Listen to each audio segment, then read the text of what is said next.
So today we're going to visit with the instructors of RTI, and we have some new information.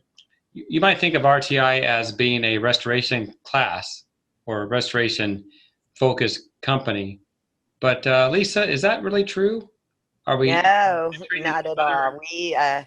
We get into the cleaning sciences, and it all really complements each other and overlaps in both the cleaning, janitorial, facility maintenance, and the restoration industry.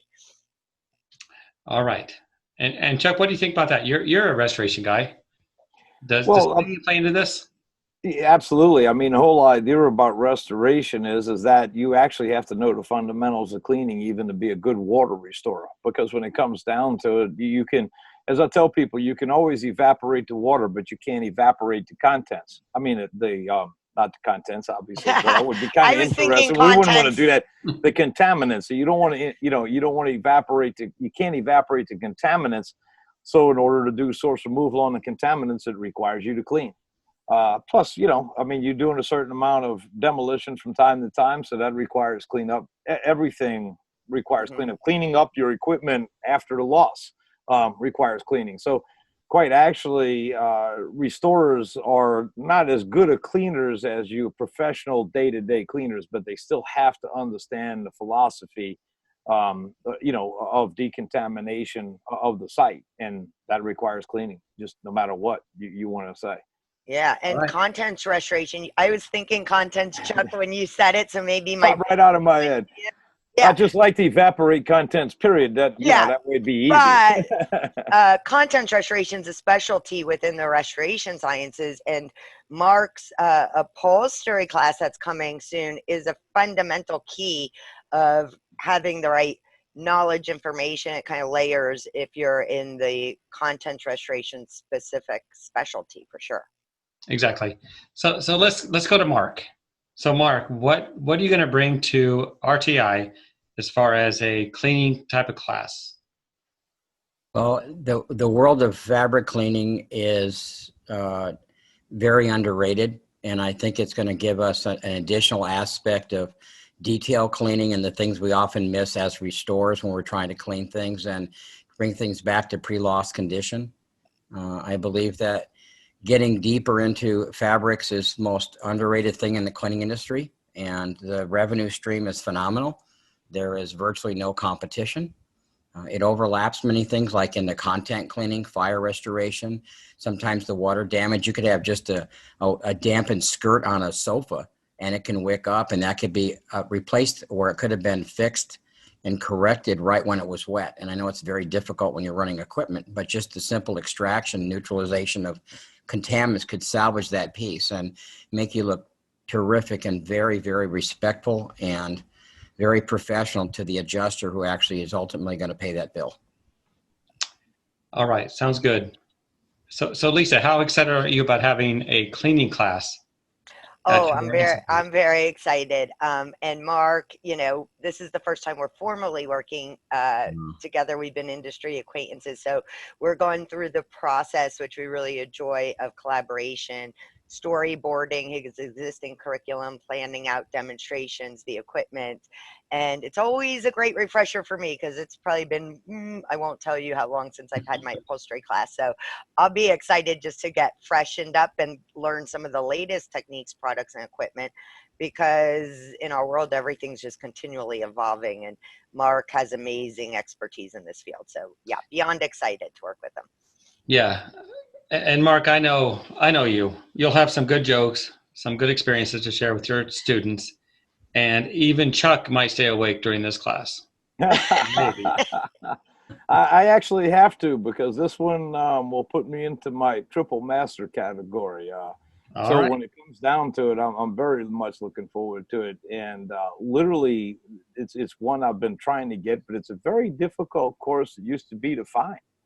And we're just thrilled now that we can put it online for people. And, it's not just restorers. It's anybody who's working in buildings. When it comes down to it, if you can save the spilled wine stain, or the chocolate bar or the ice cream stain from the kids sitting there at the lobby of a Disney hotel, wherever it may be at, there's an enormous amount of opportunity to do this type of work. And I'm just really thrilled to have it on there. But Yeah. hopefully I gotta pass this one up. So I really gotta stay awake. But no problem with Mark. I've heard Mark talk before. It's always more than engaging when it comes down to it. He has a good way of blending science with humor, and keeps it alive and moving.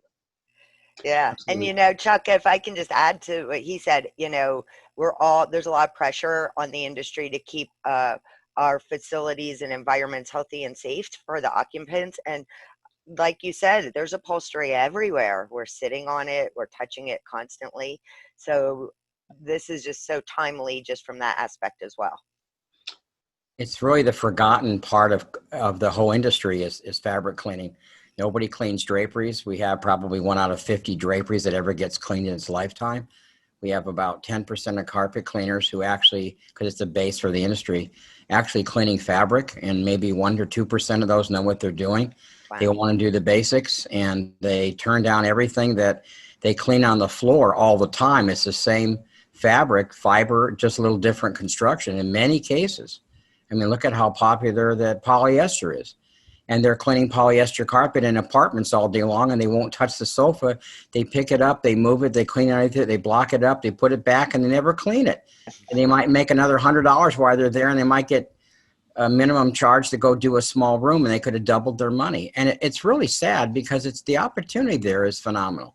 And we're talking airplane interiors, we're talking about situations you may not realize, the RVs and everything around you. We're sleeping on mattresses. We don't even clean 1% of the world's mattresses. And look at the health issues we're going through today. Look at that opportunity. And most of those are all made of polyester. You can just clean them with just a simple tool with a truck mount. It's really not that difficult.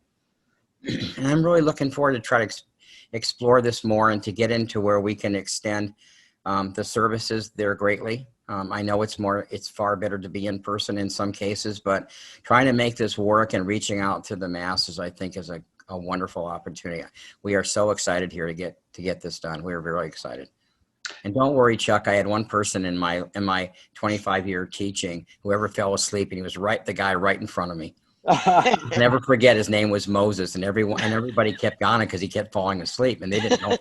And finally, I would jump up and say, and Moses parted the water, and he jumped up and he looked around, some biblical thing or something I said, because it was kind of off the wall. And he slept through the whole thing, and finally at exam time, he walked out, and they booed him. So it never happened again. So hopefully I don't need number 2 kid. So No, I think we're good. Too funny. I didn't make that up. I couldn't have. No, that's when reality's stranger than fiction when it comes to Oh, jeez. Yeah, mine that are sleeping in class are usually hungover from the night before because they go out to the college town or something that they used to be at and go partying. So quite actually, I find the online almost works better because the people are more prepared for it. They don't have the temptation of going out of town and having drinks with their old buddies or whatnot. Well, I was in Las Vegas and had the police come in, 3 of them, and arrest one of my students right at lunchtime, right in the middle of we thought we came in for pizza because there it's always great, and especially that end of Las Vegas, and they actually hold them off and arrested them. Oh man, yeah, and I mean, when you teach, things happen. That's the fun part of dealing with the public. But you give your life for those whose lives you can change, and that's the truth. That's what I love so much about this. And it sounds a little awkward to some people, but you change a life in a matter of hours. And of course, I cleaned for 6. I'm starting my 46th year in the 27th of September, and I went and cleaned for 16 years before a formal training. Didn't even know the pH scale, and it changed my life. And a retired guy really got to me, and I just couldn't believe what I didn't know. And that was 30 years ago, and my income went up $200 a week, and that was a lot of money just from what I learned. So yeah, I'm deeply involved in it, and it's emotional for an instructor to see lives change. It's great. It's a good thing. All right. So we're looking forward to Mark's class, the upholstery cleaning class at RTI. And so Lisa, how can we sign up for that? So within a couple of days, it'll be up and running on the ISSA events page. And also, if you're on the mailing list for ISSA, you'll definitely get a notification of that. And it's in October. So definitely check it out and get signed up. Our class size is now allowed to be a little bit bigger, but it is still restricted to the first 40 registrants.